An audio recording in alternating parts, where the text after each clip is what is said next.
Hi everyone, this is Hana. Today I want to share 7 K-dramas that I always recommend to my foreign friends to experience the real Korea. To the world, Korea always looks fast, flashy, and polished. Perfectly synced dance moves of K-pop idols taking over social media. The bright neon signs of Seoul that never turn off.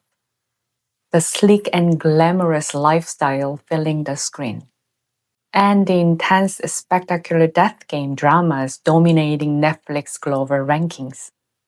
This is probably the most familiar and powerful face of the K content that the whole world is crazy about right now. But behind this dynamic and polished display window, the real breeding of Korean people living with their feet firmly planted on this ground is much slower, heavier, and sometimes desperately passionate. For my foreign friends who are easily captivated by the bright lights, or for those who want to deeply understand the bare face of the real Korea breathing behind it, I want to offer a slightly different K-drama list. Instead of unrealistic romances with the billionaires or bloody survivor games, this list shows the bent backs of ordinary Koreans silently enduring the heavy weight of life. It shows the stubborn survivor spirit that made it through massive waves of history, and the rough but strong solidarity blooming in the outskirts, away from the cold city. Since I escaped the giant melting pot of desires called Seoul and settled in the deep forest village to write, I feel like I can see the real face of Korea much more clearly. The true essence of Korea is not in the center of shining skyscrapers, but in the humble outskirts. It exists in life's embracing scars and lack, not in perfectly controlled sophistication. From the painful modern history of Korea to our unique emotions like Jeong, connection, and Han, deep sorrow that supports our lives. These 7 masterpieces show such deep and literary insights that they read like great books. I will introduce them divided into 3 themes. These stories will guide you past the polished Korea you know, straight into the rough and fascinating heart of the real Korea. Most of these dramas are available on Netflix. Behind Korea's dazzling economic growth and cultural success today, there is a painful history stained with blood and tears. The brutal oppression of colonial rule, the devastating civil war, and heartbreaking poverty. These 2 shows are a deep memoir of Koreans who survived the harshest winds on the most barren land. And they are a tribute to the countless nameless people who broke through the massive weight of their era with their own bodies. The first one is Mr. Sunshine. Set in the late 19th and early 20th century during the fall of the Joseon dynasty against the greed of imperial powers. This show perfectly captures the deep sorrow called Han and the roots of the fierce resistance spirit in Korean hearts. It is a masterpiece that visually creates this in the most overwhelming and heartbreaking way. The real heroes of this drama are not just the US Marine officer in a fancy uniform or the noble and beautiful lady. On the edge of the collapsing nation, to push away the pitch black darkness, people willingly chose to burn themselves to become sparks. These countless righteous army members are the true driving force of this massive story. The characters in the show are people who were deeply hurt by their own country, Joseon. A slave who ran away after watching his parents beaten to death. A butcher who was never treated like a human being. An intellectual trapped in the shadow of his pro-Japanese father. People at the very bottom of a strict class society or crushed by a broken system. Ironically, they throw their lives away to protect the sovereignty of the very country that oppressed them. Just like the line from the show, I will beautifully decorate these days and burn fiercely. The story of ordinary people who scattered like ashes for what they had to protect in a violent empire deeply resonate with the history of any oppressed people around the world. Why do Koreans today show such strong unity and energy in the face of a national crisis? If you want to understand the origin and depth of that national DNA, this show will be a perfect and majestic answer for foreigners. The bloody tears of history flowing behind the beautiful cinematography will leave a permanent visual and emotional mark on you. The second one is When Life Gives You Tangerines. This show is set in Jeju Island, a place holding the most painful tragedies and scars of Korean modern history. Yet, it is also a place with the most dazzling and beautiful nature. Starting from the 1950s, this drama shows the stubborn survivor of people who endured turbulent times from the very bottom. It steadily follows the long and hard 4 seasons of two people's life. Esun, a rebellious literature-loving girl, and Kwanshik, a man like solid iron who silently protects her from the harsh world. The harsh environments of the volcanic island, the dry stone field with not a drop of water, and the massive historical storm of the horrific Jeju April 3rd incident caused by extreme political division. Even through all this, our older generation roughly worked every single day to put food on the table and raise their kids. The drama carefully and lovingly restores the daily lives of individuals who survived that era of massive violence.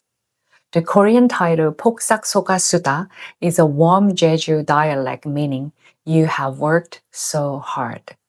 This is a deeply touching thank you note to our parents and grandparents' generation who built today's prosperous Korea by enduring the era of poverty and brutality with their whole bodies.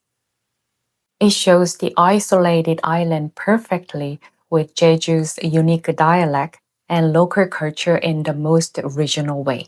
But at the same time, it draws a universal human story of survivor and stubborn love that crossed the rough waves of the times. It is an important show that proves just how wide and deep the storytelling of K-dramas has become. The brighter the light, the darker the shadow. Behind the dazzling economic success known as the miracle on the Han River stands a ruthless system of giant city that forces endless competition and suffocating speed. The next two masterpieces look straight at the modern Korean society, often called Hell Joseon. They painfully show the existential loneliness, the invisible class gaps faced by ordinary people, and the terrible fatigue that slowly eats away at the soul. The third show is My Mister. It is a story about Dong-hun, a man in his 40s, enduring every day like a gear in the giant machine of capitalism. And Jian, a woman in her 20s who is full of extreme hostility and suspicion toward the world after being crushed by poverty and death since childhood. This drama dryly and realistically portrays the cold and harsh reality of Korea. The toxic obsession with elite schools, suffocating office politics, and the solid glass ceiling dividing full-time and contract workers. In the middle of winter, amidst the bare and bleak scenery of Seoul, these two people barely surviving their hellish daily lives under their own heavy burdens gradually recognize each other's deep scars and silently offer a shoulder to lean on. This is not the typical romance or melodrama between a man and a woman. It is a story of how people, completely isolated and broken by the social system, truly pity each other, and how they willingly become as strong others for each other without expecting anything in return, gaining the strength to live again. It is a noble hymn to humanity and a story of salvation. The process of Jian wiretapping Dong-hoon's daily life and being moved by his quiet kindness ironically asks how true communication is made in modern society. The final line, "Have you reached comfort?" strikes straight at the dry hearts of modern people who live trembling with anxiety, always chased by comparisons and endless competition. It leaves a deep and permanent emotion release, making you feel like you are walking through the loneliest, coldest, yet warmest back alleys of glamorous Seoul together. The fourth one is My Liberation Notes. All resources, infrastructure, culture, and human desires are focused only on one giant city, Seoul. This drama is like a philosophy book that brilliantly and coldly dissects this extreme spacious centralization unique to Korean society. From Sampo, a fictional town on the outskirts of Gyeonggi-do, to downtown Seoul, the lives of three siblings who commute 3 to 4 hours round trip every single day are incredibly colorless and dry. The show closely examines the inner landscape of the younger Korean generation. They have to give up evening plans chased by the last train time, and they constantly feel a subtle sense of isolation and defeat simply because they couldn't enter the yoke, Seoul, and are stuck in the egg white, the outskirt. The true value of this show lies in its dialogue, which reaches the level of great literature. You constantly have to prove something to others. You have to force yourself to network and fake high energy. It shows the deep fatigue of modern people who have to sit through meaningless after work drinking sessions, slicing it open like a sharp scalpel. Instead of forcing themselves to chase worldly success or fake happiness, the main characters declare complete liberation from the daily chains and the eyes of others that eat away at them.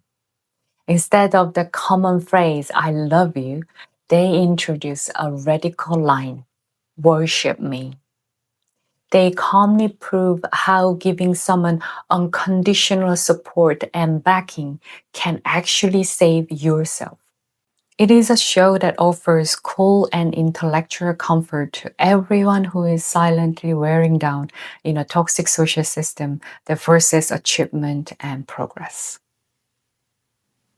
In the anonymity of a giant city that only chases the logic of capital and maximum efficiency, what ties disconnected individuals back together is, in the end, the blunt warmth of others. Deep inside Koreans, there is a powerful and unique feeling of solidarity called Jeong. It's the emotion that makes you unable to ignore someone else's sadness, forcing you to step in and embrace them. I will introduce three shows that carefully draw the beating life and rough humanity away from the polished center. The fifth one is Our Blues, the windy, rocky, and harsh Jeju Island. Above all, this is a great omnibus show that weaves together the stories of people living in the traditional 5-day market where the fishy, raw smell of life is the strongest. Not the flashy and romantic tourist spot Jeju with emerald seas. The real, raw lives of locals unfold on screen, fighting rough waves to dive for abalone, and putting their hands in ice water from dawn to clean fish. Depression, unexpected teen pregnancy, poverty, disability, parents and kids cut off by deep misunderstandings and avoidable death. These heavy life challenges, which are too hard to handle alone, never sink into an unrecoverable swamp of tragedy in this drama. The reason is none other than the strong social safety net of a tight and tough village community. They might yell at each other and pull each other's hair over little things, but when someone is about to collapse under the weight of life, the whole neighborhood rushed in to be a strong pillar and breakwater. It is amazing and tear-jerking. It is a show that perfectly and colorfully proves how the rough but solid and passionate Korean Jeong pulls a broken person back up and brings them back to life. The sixth show is When the Camellia Blooms. Set in a fictional small country town called Ongsan, it tells the dazzling growth story of Dongbek. Oh, Dongbek means camellia in Korean. A single mom who lived her whole life shrinking under prejudice and cold stares. If Dongbek, carrying the social labors of an orphan and a single mom, was left in the cold indifferences of a giant city like Seoul, she would have withered away in total isolation. But the process of her melting into the outskirt community of Ongsan unfolds in a very dynamic and interesting way.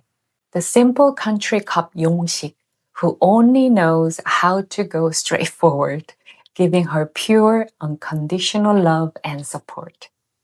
And the aggressive meddling of the neighborhood market ladies, in Korean, ajumma, who seemed exclusive and territorial at first, turns into the world's strongest shield and a powerful weapons of solidarity towards the end. It brings such a thrilling catharsis.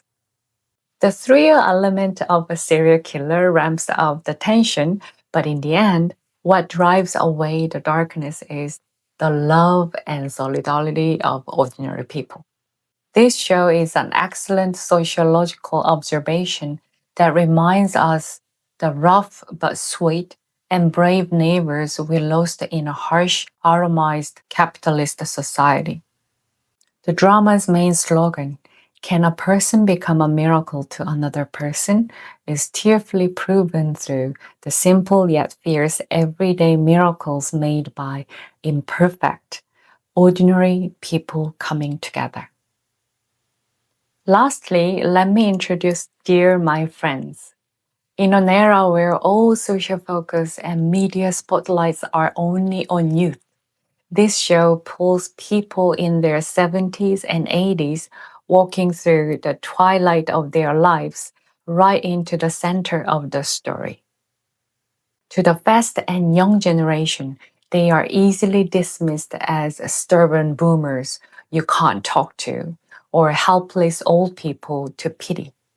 But this drama perfectly highlights them as great warriors who survived their own brutal battlefields of life and an independent beings who still desire and passionately breathe. Through the cynical eyes of 30-something writer-daughter, we look past the tough and seemingly selfish, wrinkled faces of the older generation. Looking deeply into their hidden terrible scars, unfulfilled dreams, battles with dementia, and the fundamental fear of unavoidable aging and death is incredibly painful, but also deeply touching. In modern Korean society, where generational disconnect and conflict are getting extreme, this show portrays a journey of understanding and reconciling without objectifying each other. It sees them as whole humans with their own stories. It is a great literary attempt for generational unity. The radiant image of these imperfect others, whose bodies are aging but souls are not, holding each other's bent hands tightly and bravely walking toward the end of life, is ultimately the unavoidable future waiting for all of us. These 7 heavy dramas go way beyond the simple commercial entertainment meant to kill time. They become the clearest and most transparent window into the deep souls and collective unconscious of a country and the people rooted there. The cold sweat hidden behind the smooth achievement of dazzling economic growth. The desperate existential loneliness fell to the bone in the middle of a suffocating, competitive city. And the servant survivor spirit of Koreans who managed to grab each other's rough hands, share blunt warmth, and fiercely keep on living. If you were amazed by the sleek beats of K-pop and the flashy night views of Seoul, now it is time to gladly face the deep and passionate river of humanity flowing through Korean hearts through these 7 shows. Okay, what did you think? Have you watched any of the 7 dramas I shared today? Are there any other K-dramas you'd like to recommend? Please leave your thoughts in the comments down below so we can talk about them together. And if you enjoyed my video, please hit the like button and subscribe to my channel. This has been Hana's Island, your safe here now. Let's meet here again next time. Until then, stay comfortable on your own latitude. Take care. Bye.